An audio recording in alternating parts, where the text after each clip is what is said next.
ரிஷபராசி என்பர்கள் இப்போ நான் சொல்லக்கூடிய ஒரு விஷயத்த கண்டிப்பாக கமெண்ட் செக்ஷனில் ஒரு 3 டைம் பதிவிட்டுட்டு உங்களுடைய வீடுகளில் எப்போ நீங்கள் ஃப்ரீயாக இருக்கீங்களோ சரி, இல்லை பூஜை அறையில் அமர்ந்திருக்கும்போதும் சரி, இந்த பெயரை சொல்லி 3 டைம் போற்றி சொல்லுங்கள். இது ஒரு மிகப்பெரிய உங்களுடைய வாழ்க்கையில் மாற்றம் தரக்கூடிய ஒரு முக்கியமான நாட்களாக இனி வரக்கூடிய நாட்கள் அமைவதற்கு இந்த மந்திரம் உங்களுக்கு மிகப்பெரிய ஒரு உயிராக அமையும். இப்போ நான் சொல்லக்கூடிய விஷயத்த நல்லா புரிஞ்சுக்கோங்க. ஓம் அப்படிங்கிறது பிரபஞ்ச வார்த்தை. இப்போ நான் சொல்லக்கூடிய பெயரானது உங்களை காப்பாற்றக்கூடிய ஒரு முக்கியமான ஒரு பெயர். அதற்கு பிறகு போற்றி அப்படின்னு நீங்கள் சொல்லக்கூடியது அந்த அம்மனை வணங்குவதற்கான ஒரு பெயர். ஸோ அதை வாழ்த்து வணங்குறதுக்காக அந்த போற்றி அப்படிங்கிறத சொல்கிறோம். நீங்கள் நமக அப்படின்னு சொல்லலாம், போற்றி அப்படின்னு சொல்லலாம். இந்த 2 விஷயங்கள் இறைவனை போற்றுவதற்காக சொல்லக்கூடிய ஒரு வார்த்தை. சரிங்க, நான் இப்போ நான் சொல்கிற விஷயத்துக்கு போட்டுக்கோங்க. ஓம் தேவி காத்தியாயனி போற்றி, ஓம் தேவி காத்தியாயனி போற்றி, ஓம் தேவி காத்தியாயனி போற்றி. இதை கண்டிப்பாக 3 டைம் கமெண்ட் செக்ஷனில் பதிவிடுங்க, உங்களுக்கே புரிஞ்சிடும். ஓம் தேவி காத்தியாயனி போற்றி, ஓம் தேவி காத்தியாயனி போற்றி, ஓம் தேவி காத்தியாயனி போற்றி. இதன் மூலமாக எவ்வளோ பெரிய நன்மை கிடைக்கும் அப்படிங்கிறத நான் இந்த வீடியோ ஃபுல்லாக சொல்ல போகிறேன். இது உங்களுக்கு இந்த டைமில் ஏன் இதை நீங்கள் பயன்படுத்தணும் அப்படிங்கிறது நான் இந்த வீடியோவில் சொல்ல போகிறேன். இது ஒரு முக்கியமான ஒரு மந்திரம். இது உங்களுக்கு மிகப்பெரிய ஒரு நன்மை தரக்கூடிய ஒரு மந்திரம். கண்டிப்பாக இந்த வீடியோவை ஸ்கிப் பண்ணாமல் பாருங்கள். அதே மாதிரி நிறைய பேர் தனிப்படையான ஜோதிடரை பார்க்கணும் அப்படின்னு ஆசைப்பட்டிருந்தீங்க. ஸோ உங்களுக்கு கீழே ஃபோன் நம்பர் கொடுத்துருக்கேன். உங்களுக்கு எந்த விதமான பிரச்சனைகள் இருந்தாலும் சரி, இப்போ நான் கீழே கொடுத்துருக்க ஃபோன் நம்பர் ஒரு பிரபல ஜோதிடருடைய ஃபோன் நம்பர். இப்போ சமீபத்தில் வெளியான திரைப்படத்தினுடைய இசையமைப்பாளர், டைரக்டர், ஆக்டர் 3 பேருமே இவர்கிட்ட தான் ஜோதிடம் பார்க்குறாங்க. ஸோ அந்த ஆக்டர் சொல்லி ரெக்கமெண்ட் பண்ணி தான் அந்த இசையமைப்பாளரும் டைரக்டரும் ஜோதிடர்கிட்ட பார்த்தாங்க. ஸோ எல்லா விஷயத்துக்குமே விஐபிஸ் நிறைய பேர் பார்த்துட்டு தான் இருக்காங்க. நீங்கள் கனவுல கூட நினைக்காத இவங்களாம் ஜோதிடம் பார்ப்பாங்களா அப்படின்னு நினைக்காத அளவுக்கு சில விஐபிஸ் எல்லாமே அவர்கிட்ட தான் பார்த்துட்ருக்காங்க. ஸோ இது மட்டும் இல்லை, நிறையா விஷயங்கள் சீக்ரெட்டாகவும் மெயின்டைன் பண்ணிகிட்ருக்காங்க. ஸோ உங்களுக்கு வேணும் அப்படின்னா அவருடைய ஃபோன் நம்பர் நான் கீழே கொடுத்துருக்கேன். ஸோ விஐபிக்கெலாம் பார்க்குறாங்க, அதிகமாக காசு கேட்பாங்க அப்படிலாம் நீங்கள் நினைக்க வேண்டாம். ஒரு மிடில் கிளாஸ் ரேஞ்சுக்கு எவ்வளோ இது பண்ணுவாங்களோ அவ்வளோதான் அஃபோர்டபுளாக தான் இருக்குது. கீழே நான் ஃபோன் நம்பர் கொடுத்துருக்கேன், நீங்கள் ஃபோன் பண்ணி அவர்கிட்ட பேசி தெரிஞ்சுக்கலாம். நிறைய ஜோதிடர்களும் இவர்கிட்ட கிளாஸ் எடுத்துக்கிறாங்க. அதாவது கிளாஸ் ஒரு 200 பேருக்கு பக்கமாக வச்சு கிளாஸ் மாதிரி கொடுத்துட்ருக்காரு. ஸோ அவங்களுக்கு தேவையான எல்லா விஷயங்களுமே சொல்லியும் கொடுத்துட்ருக்காரு. வசியம் சம்மந்தப்பட்டது, திருமணம் சம்மந்தப்பட்டது, குழந்தை சம்மந்தப்பட்டது, தொழில் சம்மந்தப்பட்டது, எந்த மாதிரி விஷயம் கேஸு வம்போடுகள் எல்லா விஷயத்துக்குமே சொல்யூஷன் வச்சுருக்காரு. எல்லா விஷயத்தையுமே சரி பண்ணி கொடுத்துட்றாரு. ஸோ உங்களுக்கு வேணும் அப்படின்னா ஃபோன் பண்ணி நீங்கள் பேசி தெரிஞ்சுக்கலாம். உங்களுக்கு பிறந்த தேதி, பிறந்த நேரம், பிறந்த ஊர் உங்களுக்கு தெரிஞ்சது அப்படின்னா போதுமானது. 4 லாங்குவேஜில் ஜோதிடம் பார்ப்பார். இதுதான் இதில் இருக்கிறதுல ஹைலைட். 4 லாங்குவேஜில் கிட்டத்தட்ட 4-5 ஸ்டேட்டுக்கு ஒரு ஜோதிடம் பார்த்துட்ருக்காரு. இதுதான் மிகப்பெரிய ஹைலைட்டு. ஸோ உங்களுக்கு வேணும் அப்படின்னா கீழே ஃபோன் நம்பர் கொடுத்துருக்கேன், ஃபேஸ்புக்கில் ஸ்க்ரீன்லேயே ஓடிருக்கோம், நீங்கள் ஃபோன் பண்ணி பேசி தெரிஞ்சுக்கலாம். சரி சார், இப்போ இந்த ரிஷபராசிக்காரர்களை ஏன் நான் இந்த மந்திரம் சொல்ல சொன்னேன்? ஓம் தேவி காத்தியாயினி போற்றி, ஓம் தேவி காத்தியாயினி போற்றி, ஓம் தேவி காத்தியாயினி போற்றி. இது எதற்காக உங்களை சொன்னேன் அப்படிங்கிறது தான் இப்போ இந்த வீடியோவில் சொல்ல போகிறேங்க. உங்களுக்கு இந்த ரிஷபராசியை பொறுத்த வரைக்கும் காப்பாற்றக்கூடிய ஒரு முக்கியமான தேவதை துர்க்கை அம்மன். நிறைய பேருக்கு தெரிஞ்சிருக்கும். இந்த ராசியோட சிம்பிளில் பார்த்துருந்தீங்க அப்படின்னாலும் தெரிஞ்சிருக்கும், இல்லை நீங்கள் நார்மலாக பார்த்துருந்தீங்க அப்படின்னாலும் துர்க்கை அம்மன் வழிபாடு தான் உங்களுக்கு அப்படிங்கிற நிறைய பேர் தெரிஞ்சிருக்கும்.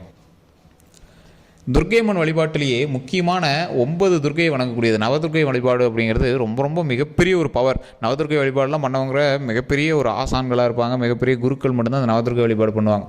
அந்தளவுக்கு பவர் பொருந்தியது தான் அந்த நவதுர்க்கை வழிபாடு. நிறைய பேர் நான் நவதுர்க்கை வழிபாடு பண்ணணும் அப்படின்னு நிறைய பேர் சொல்லியிருப்பேன். இப்போ இதில் முக்கியமாக இந்த தேவி காத்தியாயினி அப்படிங்கிறவங்க நவதுர்க்கையில் ஒருவர். ஸோ இந்த ரிஷபராசிக்காரர்களுக்கு வரக்கூடிய காலகட்டங்களில் இவங்களோட பண்பு நலன்கள் எப்படி இருக்குங்கிறது ஃபஸ்ட்டு சொல்லிடுறேன். வரக்கூடிய காலகட்டங்கள் எப்படி அமைய போகுது அப்படிங்கிறதையும் நான் அப்படியே ஒவ்வொன்றும் படிப்படியே சொல்லிகிட்டே வரேன். நீங்கள் அப்படி பாருங்கள். இந்த ரிஷபராசிக்காரர்கள் அவர்களுடைய வாழ்க்கையில் நிறைய துன்பங்களையும் துரோகங்களையும் சந்தித்த ராசி. தாய் தந்தையரே ஒரு 2 குழந்தைங்க இருக்குது அப்படின்னா அதில் 1 ரிஷபராசி இருக்குது அப்படின்னா இவங்களை கொஞ்சம் பார்ஷியலாக தான் பார்ப்பாங்க. பெருசாக ஒன்றும் ஃபீட்பேக் கொடுத்துருக்க மாட்டாங்க. உங்களுக்கே அது மைண்டில் தோணியிருக்கும்.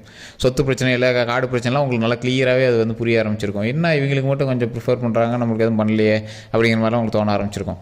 நீங்கள் சேர்த்து வைத்த நிறையா விஷயங்கள் மனதிற்குள்ளேயே வைத்து நிறைய நாள் குழம்பிய காலங்கள் அதிகம். திருமணத்திற்காக, குழந்தைகளுக்காக, உங்களுடைய குடும்பத்திற்காக நீங்கள் வருந்திய காலங்கள் அதிகம். உங்களுடைய வாழ்க்கையில் நீங்கள் சந்தித்த துரோகங்கள் தான் அதிகம். நீங்கள் அதிகமாக மகிழ்ச்சியாக இருந்த காலங்களை விட நீங்கள் அதிகமாக துரோகங்களை தான் அதிகமாக சந்திச்சிருப்பீங்க. அதனாலேயே பல மன கஷ்டங்களையும் மனக்குழப்பங்களையும் நீங்கள் சந்தித்து அதிலேருந்து எப்படா வெளியே வருதுலாம் நீங்கள் காத்துட்டு இருப்பீங்க. மகிழ்ச்சியான வாழ்க்கை எப்போ கிடைக்கும்? ஏன் இப்படியே போயிட்டுருக்கு லைஃபு? மகிழ்ச்சியான வாழ்க்கை எனக்கு வேணும், சந்தோஷமாக ஜாலியாக இருக்கணும், அந்த மாதிரி வாழ்க்கை வேணும் அப்படின்னு தான் நிறைய பேர் எதிர்பார்த்துட்ருப்போம். கடன் பிரச்சனைலாம் தீரணும், உடல் ஆரோக்கியமாக இருக்கணும், சந்தோஷமான வாழ்க்கை வேணும் அப்படின்னு நிறைய பேர் காத்துட்ருப்போம். கண்டிப்பாக அது எல்லாமே கிடைக்கும். மகிழ்ச்சியான காலகட்டம் இனி வரக்கூடிய நாட்கள் அமைய போகுது, அமையும். நிறைய பேரோட கேள்விகள் என்ன அப்படின்னா, இந்த ரிஷபராசியை பொறுத்த வரைக்கும் சரி இத்தனை நாட்கள் கஷ்டப்பட்டதெல்லாம் ஓகே, இனி வரக்கூடிய காலங்களாவது மகிழ்ச்சியாக இருப்போமா? என்ன செய்தால் இது நடக்கும் அப்படிங்கிற மாதிரி தான் உங்களோட கேள்விக்குறிகள் இருக்கும். அது இல்லாமல் இந்த ரிஷபராசிக்காரர்கள் தற்போதைய நன்மையில் ஒரு விஷயத்துக்காக காத்துட்ருப்பீங்க, ஒரு கொஷின் மார்க் போட்டு காத்துட்ருப்பீங்க. இந்த விஷயம் நடக்குமா, இந்த விஷயம் செய்ய முடியுமா அப்படின்னு நீங்கள் வந்து காத்துட்ருப்பீங்க. அந்த விஷயங்கள் இனி வரக்கூடிய காலகட்டங்களில் ஆப்டாக உங்களுக்கு வந்து பொருந்தி நடக்க வாய்ப்பு அதிகமாகவே இருக்குதுங்க. நீங்கள் தொழில் அமைக்கிறதுக்காக வேண்டிகிட்டு இருந்தீங்களா, குழந்தைக்காக, திருமணத்திற்காக, எதுக்காக நீங்கள் வேண்டிகிட்டு இருந்தீங்க அப்படின்னாலும் சரி, இனி வரக்கூடிய காலகட்டங்கள் உங்களுக்கு அமைகிறதுக்கான வாய்ப்புகள் அதிகமாக இருக்குது. நீங்கள் கவனமாக இருக்க வேண்டிய சில விஷயங்களும் இருக்குது. இப்போ நான் சொன்னக்கூடிய அந்த நவதுர்க்கை வழிபாடு சொன்ன பார்த்தீங்களா, அது நீங்கள் கவனமாக இருக்கிறதுக்கும் நான் சொல்லக்கூடிய மந்திரம் வந்து உங்களுக்கு பொருந்தும். ஓம் தேவி காத்தியாயினி நமக, ஓம் தேவி காத்தியாயினி நமக, ஓம் தேவி காத்தியாயினி நமக. இது நீங்கள் கமெண்ட் செக்ஷனில் மறக்காமல் பதிவிடுங்க. இதன் மூலமாக என்னெல்லாம் நன்மை இருக்குது அப்படிங்கிறது இப்போ நீங்கள் தெரிஞ்சுக்குவீங்க. முன்னாடியே சொல்லியிருந்தான், நீங்கள் எதிர்பார்த்து காத்துக்கிட்டு இருந்த விஷயம் எதுவாக இருந்தாலும் சரி, அது நடப்பதற்கு உங்களுக்கு சில தடைகள் தான் இத்தனை நாள் உங்களை வந்து தடை பண்ணிட்டு இருந்துச்சு. இது உண்மை அப்படின்னா மறக்காம கமெண்ட் செக்ஷன் பதிவிடுங்க. சார் எல்லாமே இருந்துச்சு சார், ஆனால் அதை நடத்த முடியல சார், என்னன்னே தெரியல சார். பணம் இருந்துச்சு ஆனால் வீடு கட்ட முடியாமல் இருந்துச்சு சார். கடன் வாங்கி கூட கட்டலாம் நினச்சேன், ஆனால் ஸ்டார்ட் பண்ண முடியல சார் அப்படின்னு நிறைய பேர் இருந்திருப்பீங்க. தொழில் ஆரம்பிக்கணும் மனசுக்குள்ளேயே புழங்கிட்டு இருந்திருப்பீங்க. இந்த தொழில் ஆரம்பிக்கணும் சார், நான் ரொம்ப நாளாக பார்த்துருக்கு சார், அது சீக்கிரம் அமைய மாட்டேன் சார் அப்படின்னு இருந்திருப்பீங்க. இனி வரக்கூடிய காலகட்டங்கள் அந்த தடைகளை நிவர்த்தி செய்வதற்கு தட்சிணாமூர்த்தி வழிபாடும் இந்த துர்க்கை அம்மன் வழிபாடும் தான் உங்களை வந்து காப்பாற்ற போகுது. ஓம் தேவி காத்தியாய நமக, ஓம் தேவி காத்தியாய நமக, ஓம் தேவி காத்தியாய நமக. இது எதுக்கு? உங்களுடைய பிரச்சனைகளை சரி பண்ணுவதற்கு. உடல் ரீதியாக உங்களுக்கு சின்ன சின்ன உபாதைகள் ஏற்படுறதுக்கான வாய்ப்புகள் அதிகமாக இருக்குது. அப்படி எது தோன்றினாலும் உடனே வந்து டாக்டரை பார்த்துருங்க.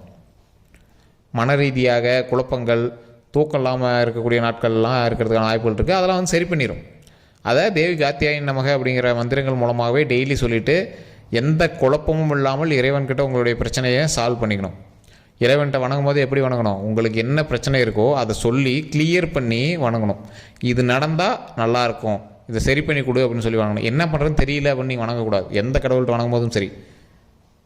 இப்போ நான் அந்த ஓம் தேவி காத்தியாயின் நமக, ஓம் தேவி காத்தியாயின் நமக, ஓம் தேவி காத்தியாயின் நமக அப்படிங்கிற சொல்லக்கூடிய மந்திரத்தை நான் சொல்ல சொன்னேன்.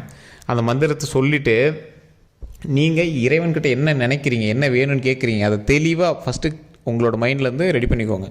அப்புறமேட்டு அதை வந்து கேளுங்க. அது உடனே வந்து சால்வ் ஆகும். கண்டிப்பாக இறைவன் வந்து அந்த 12 நாட்களில் உங்களுக்கு மிகப்பெரிய நன்மையை கொடுப்பார். இந்த மந்திரத்தின் மூலமாக பல பேர் நன்மை அடைஞ்சிருக்காங்க. அந்த நவதுர்க்கை வழிபாட்டிலே இது ஒரு முக்கியமான வழிபாடு. இந்த துர்க்கை அம்மன்கிட்ட போனீங்க அப்படின்னா கண்டிப்பாக வந்து நெய் விளக்கு ஏற்றி வழிபட்டுட்டு முன்னாடி அந்த கோயிலை சுற்றி வரும்போது தட்சிணாமூர்த்தி பார்த்துருப்பீங்க. தட்சிணாமூர்த்திட்டு நெய் விளக்கை வச்சுட்டு சாமி வணங்கிட்டு இந்தாண்ட வந்து துர்க்கை அம்மன்ட்ட வணங்குங்க. துர்க்கை அம்மன்ட்ட வணங்கிட்டு உங்களுடைய பிரச்சனைகள் எதுவாக இருந்தாலும் ஷார்ட் அண்ட் ஸ்வீட்டாக நீட்டாக சொல்லுங்கள். இது வந்து உங்களுக்கு நடக்கணும். சார் கடன் பிரச்சனை இருக்குது, அந்த கடன் பிரச்சனையெல்லாம் சால்வ் ஆகிற அளவுக்கு எனக்கு வருமானத்தை கூட லாபத்தை கொடு, எனக்கு வருமானத்தை கூட லாபத்தை கொடு, அப்படி தான் நீங்கள் வணங்கணும். அந்த பிரச்சனைன்னு சொல்லி வணங்காதீங்க. வருமானத்தை கொடு, லாபத்தை கொடு, அந்த லாபத்தை வச்சு நான் கடனை கட்டிடுறேன். இப்படி தான் நம்ம வந்து கடவுள்கிட்ட வணங்கணும். ஸோ இந்த மாதிரி விஷயங்கள் எதுவாக இருந்தாலும் நீங்கள் துர்க்கை அம்மன் வழிபாடு பண்ணிங்க அப்படின்னா இந்த டைமில் உங்களுக்கு வந்து சால்வ் ஆகும். நீங்கள் எதிர்பார்த்து காத்து கொடுத்த விஷயம் தொழிலாக இருந்தாலும் சரி, வீடு நிலம் வாங்குறது அந்த மாதிரி எதுவாக இருந்தாலும் இந்த டைமில் வந்து நீங்கள் ஸ்டெப் எடுத்தீங்க அப்படின்னா நடக்கிறதுக்கான வாய்ப்புகள் அதிகமாக இருக்குது. உடல் ரீதியான விஷயங்களில் மட்டும் ரொம்ப கவனமாக இருந்துக்கணும். கண்டதை சாப்பிட்றது, வெளியூருக்கு ட்ராவல் பண்ணுறது, பைக்கில் ஸ்பீடாக போகிறது, இந்த மாதிரி விஷயங்கள்லாம் கொஞ்சம் தவிர்த்துக்கணும். வண்டி வாங்கினாலும் ரொம்ப ரொம்ப கவனம் தேவை. வேறு யார்கிட்ட வண்டி கொடுத்தீங்க அப்படின்னாலும் கொஞ்சம் கவனமாக இருங்க. டாக்குமெண்ட் ரீதியான விஷயங்கள், தொழில் ரீதியான விஷயங்களில் கீழே வேலை செய்கிறவங்கிட்ட கொஞ்சம் பார்த்து நடந்துக்கோங்க. துரோகங்கள் அதிகமாக சந்திச்சவங்களுக்கு அந்த தொழிலில் கூட உங்களோட பார்ட்னர்ஸோ இல்லை உங்களுக்கு கீழே வேலை பார்க்குறாங்க அப்படின்னா என்கிட்ட ரொம்ப ரொம்ப கவனமாக நடந்துக்கிட்டோம் அப்படிங்கிறது உங்களுக்கு இனிமேல் தெரிய ஆரம்பிக்கணும். யாருக்கிட்ட எந்த உண்மையை சொல்லணும், யாருக்கிட்ட எல்லாத்தையும் ஓப்பனாக சொல்லணும், உங்களுடைய வருமானத்தை யார்கிட்ட சொல்லணும், அதெல்லாம் உங்களுக்கு தெரிஞ்சு இனிமேல் நடந்துக்கணும். மெச்சூரிட்டியாக நடந்துக்கணும். இதுக்கு மேலே நீங்கள் ஏற்கனவே பயங்கர மெச்சூரிட்டி தான், இருந்தாலும் இதுக்கு மேலே நீங்கள் ரொம்ப மெச்சூரிட்டியாக நடந்துக்க வேண்டிய ஒரு காலகட்டம். ஸோ கல்வி ரீதியான விஷயங்கள் நிறைய பேர் அது இதுன்னு சொல்கிறாங்க அப்படின்னு குழந்தைகளோட லைஃப்பில் அது இதுன்னு டேர்ன் பண்ணிட்டு இருக்கக்கூடாது. அவங்களுக்கு என்ன தேவையோ அதை மட்டும் சரியாக பண்ணணும். உடல் ரீதியான விஷயங்கள் அவங்க சொல்கிறாங்க, இவங்க சொல்கிறாங்க, மெடிக்கலில் டேப்லெட் வாங்கி போட்டால் சரியாக போயிடும், அதெல்லாம் எதுவும் பண்ணக்கூடாது. உங்கள் லைட்டாக அதை பண்ணிச்சோம் அப்படின்னா உடனே டாக்டரை பார்த்துடணும். அதே மாதிரி இந்த டாக்குமெண்ட் ரீதியான விஷயங்கள், சொத்து லீஸு இதெல்லாம் எடுத்துருக்கீங்க அப்படின்னா கிளியரான டாக்குமெண்ட் பர்ஃபெக்டாக நீங்கள் வந்து ரெடி பண்ணி வச்சுக்கணும். யார்கிட்டையும் கெஞ்சிட்டு யார்கிட்டையும் இது பண்ணிட்டு இருக்கக்கூடாது. தெளிவான டாக்குமெண்ட்டாக பக்காவாக ரெடி பண்ணி வச்சுக்கணும். அதே மாதிரி வரக்கூடிய நாட்களில் எந்த ஒரு விஷயமாக இருந்தாலும் நீங்கள் இறை வழிபாடு பண்ணிட்டு பண்ணுறது ரொம்ப அவசியம். உங்களுடைய குலதெய்வ வழிபாடு ஃபஸ்ட்டு, அதுக்கப்புறமேட்டு துர்க்கம்மன் வழிபாடு, மற்றபடி உங்களோட இஷ்ட தெய்வத்தோட வழிபாடு அப்படியே கன்னியூவாக பண்ணிகிட்டே வந்துடணும். ஸோ இதன் மூலமாகவே பல நன்மைகள் உங்களுக்கு காத்துட்ருக்கு. முடிஞ்சால் ஒரு 10 பேர்த்துக்கு தயிர் சாதமோ அல்லது எலுமிச்சை சாதமோ அல்லது புளி சாதமோ, இந்த மூணில் ஏதோ ஒன்று ஒரு 10 பேர்த்துக்கு கொடுங்க. அது பெருசாக கொடுக்கணும் அவசியம் இல்லை. ஒரு சின்ன ஒரு டீப் கூட போட்டு ஒவ்வொரு கரண்டி அப்படியே சும்மா ஒரு இலையில சின்ன சின்னதாக வச்சு கூட ஒரு 10 பேர்த்துக்கு கொடுக்கலாம். ரொம்ப ரொம்ப உங்களுக்கு நல்ல நடக்கும். ஸோ இதை பண்ணிவிட்டு நீங்கள் வந்து இன்னும் 12 நாட்கள் கழிச்சு கமெண்ட் செக்ஷனில் பதிவிடுங்க. சார் நீங்கள் சொன்ன மாதிரி தான் நடந்துச்சு அப்படின்னு நீங்கள் சொல்லுவீங்க. நீங்கள் காத்துட்ருக்கிற விஷயம் உண்மை அப்படின்னா நீங்கள் வந்து உண்மைன்னு கமெண்ட் பண்ணுங்கள். இப்போ நான் சொன்ன விஷயங்கள் நீங்கள் காத்துட்டு தான் இருக்கீங்க, ஆமாம் சார் நீங்கள் சொன்ன விஷயத்துக்காக காத்துட்டு தான் இருக்கேன் அப்படின்னா நீங்கள் வந்து கமெண்ட் செக்ஷனில் பதிவிடுங்க. தொழிலில் மட்டும் கொஞ்சம் கவனம் தேவை, உங்கள் கீழே வேலை பார்க்குறீங்கன்னு கொஞ்சம் கவனம் தேவை, வண்டி வாங்கினாலும் கவனம் தேவை, மற்றபடி உங்களுக்கு ஒன்றும் ப்ராப்ளம் கிடையாது. லைஃப் அருமையாக இனிமேல் அமைய போகுது. ஸோ அந்த முன்னாடி நான் சொன்ன மந்திரம் அதை மட்டும் தெளிவாக பண்ணுங்கள். நவதுர்க்கை வழிபாடு ரொம்ப நல்லது, அது உங்களுக்கு மிகப்பெரிய நல்ல மாற்றத்தை கொடுக்கும். ஸோ இதுவரை நம்ம வீடியோவை பார்த்துட்டு லைக் பண்ணாமல் இருந்தீங்க அப்படின்னா லைக் பண்ணிக்கோங்க, பெல் பட்டன் ப்ரெஸ் பண்ணாமல் இருந்தீங்கன்னா ப்ரெஸ் பண்ணிக்கோங்க, சப்ஸ்கிரைப் பண்ணிக்கோங்க. அதே மாதிரி ஃபேஸ்புக்கில் பார்க்குறீங்க அப்படின்னா கண்டிப்பாக ஃபாலோ பண்ணிட்டு உங்களோட நண்பர்களுக்கு பகிருங்க. டவுட் எதுவாக இருந்தாலும் சரி கமெண்ட் செக்ஷனில் பதிவிடுங்க. கீழே ஃபோன் நம்பரும் கொடுத்துருங்க, அந்த ஃபோன் நம்பருக்கு ஃபோன் பண்ணி உங்களோட பிரச்சனை